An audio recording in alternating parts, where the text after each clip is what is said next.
Aloha, empowered entrepreneur. And today I want to talk about the invisible upsell. This is one of my favorite topics. This is actually something I stumbled upon just in the course of having phone calls with clients that were more not necessarily entry level, but they were like more on the higher price of an entry level offer, if you will.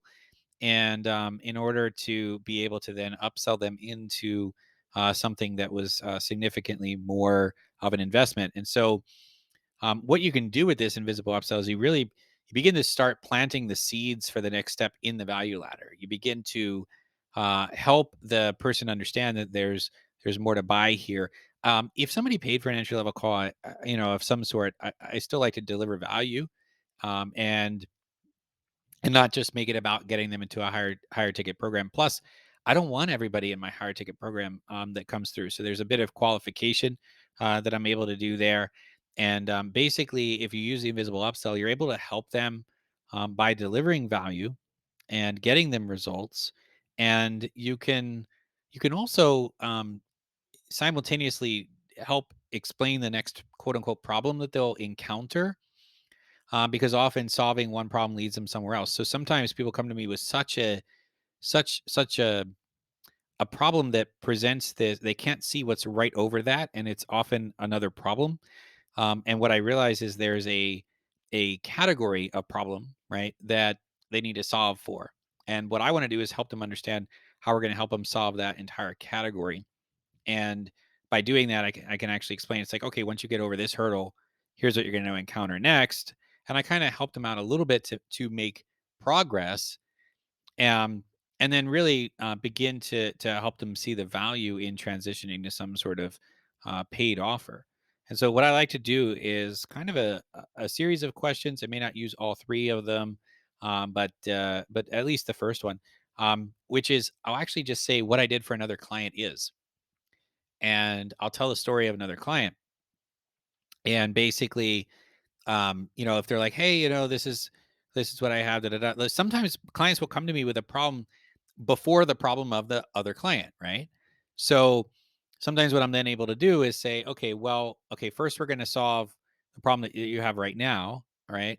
That then may lead us into an opportunity where we're going to need to do X, Y, Z, right?" And so what I did for another client is, we then did blah blah blah blah blah, right? Right now, whatnot, right? So or they bring the exact problem that you worked on with another client, right? And you can say, okay, well, what I did with another client is provide them the answers to XYZ here, the way to go here. That client went off and they made as much progress. And then they came back to me with where they were stuck next, and then we figured out what made sense, from that, depending on how far they got. Because ultimately, I would say, ultimately, I want to get you to the end result, right? It's like I want to get you to the end result. So yeah, like let's help you take that next step. Let's get you as far as we can, and then if you're still stuck, contact me and we'll help get you further. But at least you've then made progress, right?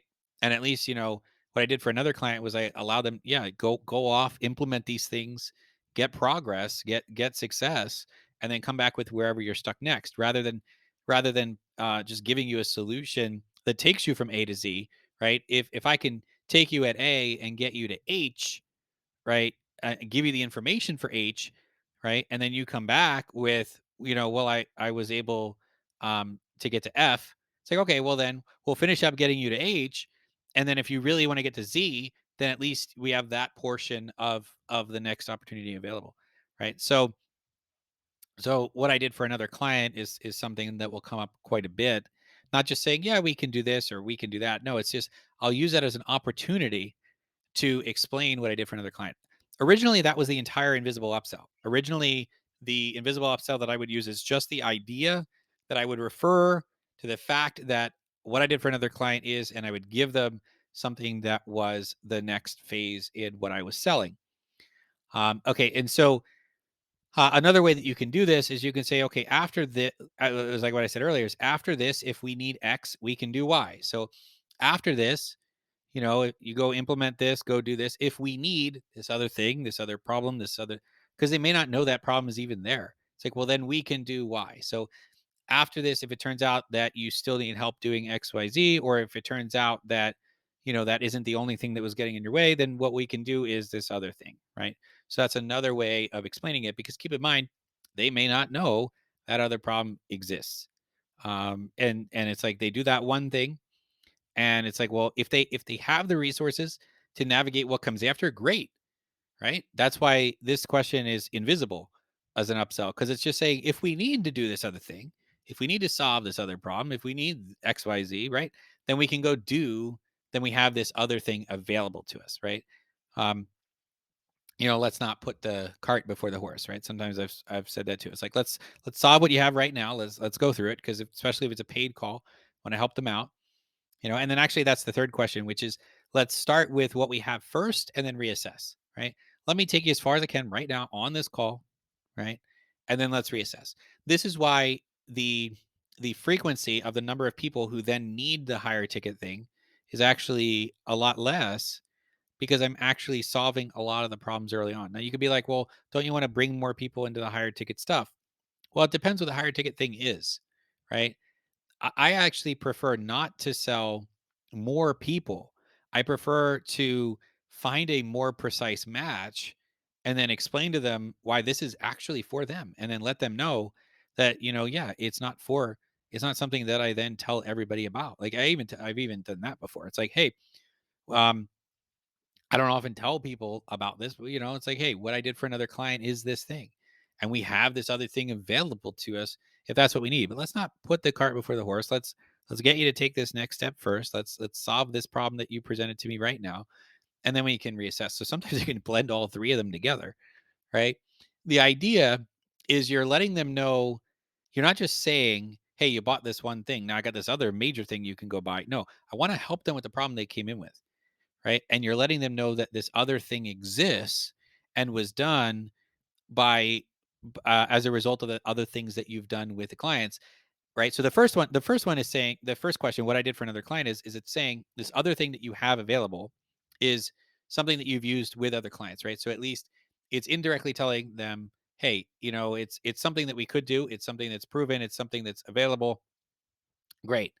The second sentence, and after this, if we need X, we can do Y, is letting them know that, hey, if this other thing actually does come up, if this other thing does come up, then at least, we have a solution for it, right? You may not need it, but if you need it, it's here. This way they know to contact you, because the whole point is have them come back to you. Because businesses it's like, I run into businesses all the time where it's like, people didn't know that they did this other thing too, right? There were a landscaping company. They were known for mowing lawns, and then they would see that people that would come in and would plant the new plants would come in afterwards, and they were a different company, and they're like, well, how come you didn't ask us to do that? They go, we didn't even know you did it. We thought you just cut lawns, right? So the after this, if we need X, we can do Y, helps to let them know if they do encounter the problem. They're not saying they will encounter the problem. They're just giving them the option to think of you, right? When if they actually do encounter it. And then let's start with what we have first and reassess, kind of makes it even more invisible, because you're not just trying to sell them into something when they bought something already. You're actually going to give them value first. And I am totally okay with those entry level calls providing all the value that they actually needed, and that they don't need this other thing. Because then it starts getting into what I do in referral equation, which is, it lets them know that these other things are there, and that I've done these other things. And if they encounter somebody who might be stuck on that next phase or something like that, they may end up sending them to me as a referral. So this is the invisible upsell. And if you do have any questions or comments about this, please put them below. If you like this video and would like to see more like it, please subscribe. And as always, aloha ahui ho. I'll talk with you again soon. Take care.